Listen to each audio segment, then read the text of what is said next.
ఈరోజు మన వీడియోలో పచ్చి కొబ్బరితో కారం తయారు చేసుకునే విధానము చూద్దాము. ముందుగా ఒక పాన్ తీసుకొని స్టవ్ పై పెట్టుకొని ఒక చిప్ప పచ్చి కొబ్బరి తురుము తీసుకొని డ్రై రోస్ట్ చేసుకోవాలి. ఇలా కొబ్బరిని డ్రై రోస్ట్ చేసుకోవడం వలన కొబ్బరిలో ఉన్న నీరు మొత్తం పోయి కొబ్బరి కారం పాడవకుండా చాలా రోజుల పాటు నిల్వ ఉంటుంది. ఈ విధంగా లైట్ బ్రౌన్ కలర్ వచ్చే వరకు వేయించుకొని పక్కన పెట్టుకోవాలి.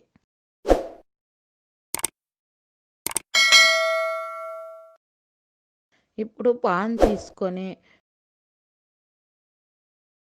3 స్పూన్లు నూనె వేసుకొని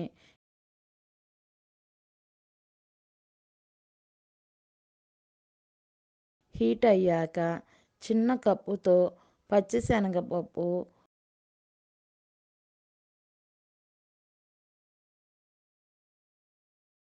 అదే కప్పుతో మినప్పప్పు వేసుకొని కొంచెం సేపు వేగనివ్వాలి.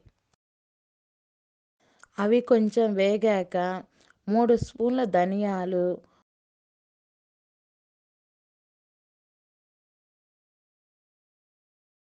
2 స్పూన్ల జీలకర్ర వేసుకొని 1 నిమిషం పాటు వేగనివ్వాలి.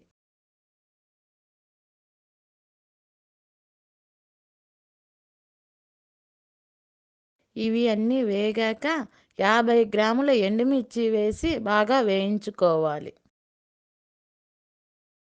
కొంచెం కరివేపాకు కూడా వేసి వేయించుకోవాలి.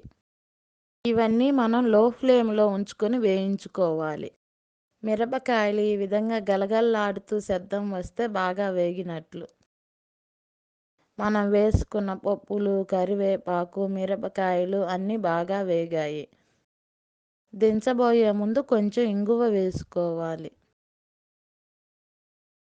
ఇప్పుడు మనం స్టవ్ ఆఫ్ చేసుకొని వీటన్నిటిని కొంచెం సేపు చల్లారనివ్వాలి. ఇప్పుడు ఇవన్నీ మనకి చల్లారాయి. వీటిని మిక్సీలోకి షిఫ్ట్ చేసుకుందాము.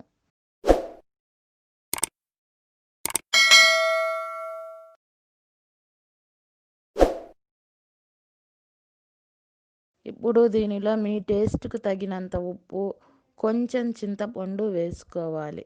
కొబ్బరి కారంలో చింతపండు ఎక్కువ వేస్తే దాని టేస్ట్ బాగుండదు.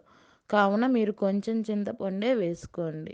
ఇప్పుడు వీటిని మనం మిక్సీ చేసుకుందాము. ఇవన్నీ సగం మెదిగాక మనం ముందుగా వేయించుకున్న కొబ్బరి తురుము కూడా వేసుకొని మిక్సీ చేసుకోవాలి.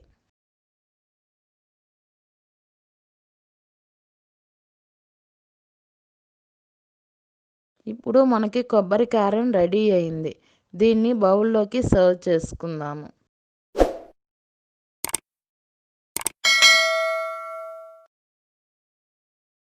మనకు ఎంతో టేస్టీగా ఉండే పచ్చి కొబ్బరి కారం రెడీ అయింది. దీనిని ఇడ్లీ, ఉప్మా, దోశ, అన్నము దేనిలో వేసుకున్నా చాలా టేస్ట్‌గా ఉంటుంది. కావున దీనిని మీరు కూడా ట్రై చేసి ఎలా ఉందో నాకు కామెంట్ చేయండి. అలాగే వర్ధనీస్ కిచెన్ ఛానల్‌ను సబ్స్క్రైబ్ చేసి పక్కనే ఉన్న బెల్ ఐకాన్ని ప్రెస్ చేయండి. నా వంటలు మీకు నచ్చినట్లయితే మీ ఫ్రెండ్స్‌కి షేర్ చేయగలరు. నన్ను ఆదరిస్తున్న ప్రతి ఒక్కరికి ధన్యవాదములు.